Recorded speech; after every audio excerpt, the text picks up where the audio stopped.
Hi everyone, Happy New Year to you all. It's good to see you back in 2025. Hope you all had a good holiday.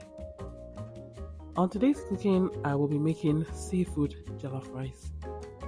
If you're interested in seeing how I made this recipe, then please keep watching.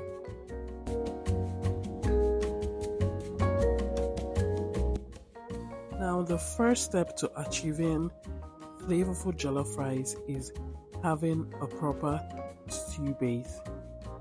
And to achieve that, in a pan, I will add some oil, some onions, some minced ginger and garlic, and some seasoning. Next, I will go in with some tomato paste, and I will cook this tomato paste to get rid of the raw taste. Next, I will go in with my pepper mix. I am going to list all the ingredients that I use for this recipe in the description box in this video. I know that my stew base is cooked when I can see oil floating at the top.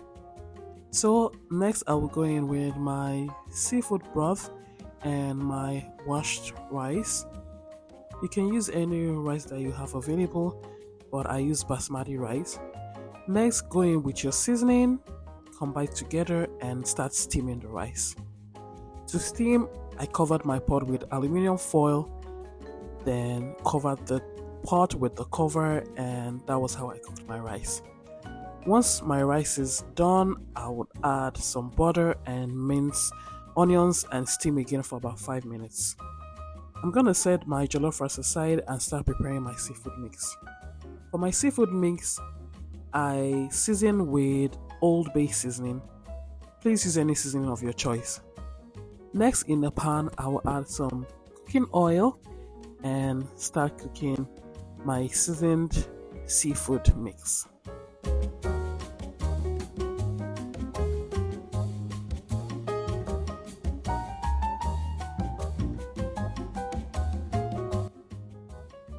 So while I am still busy cooking my seafood mix, I want to say thank you for watching up till this point. If you're not subscribed to my channel, then please hit the subscribe button for more videos. So let's get back to cooking. My seafood mix is cooked, so I took it out of the pan and set it aside. In another pan, I'm going to go in with oil, minced ginger and garlic, and for a little heat, I added some habanero peppers, some minced vegetables, and I added back the seafood mix that I had cooked earlier and a little seasoning. I'm gonna mix this together and I'm just gonna cook this for 2 to 3 minutes because I don't want my veggies to be soggy. I will start adding the jollof rice in batches. Lastly, I will go in with some diced spring onions, combine everything together and cook for 2 more minutes, and my seafood jollof rice is ready. At this point, my kitchen was filled with the aroma of this seafood jollof rice, and it did not last up to 1 hour on my dinner table.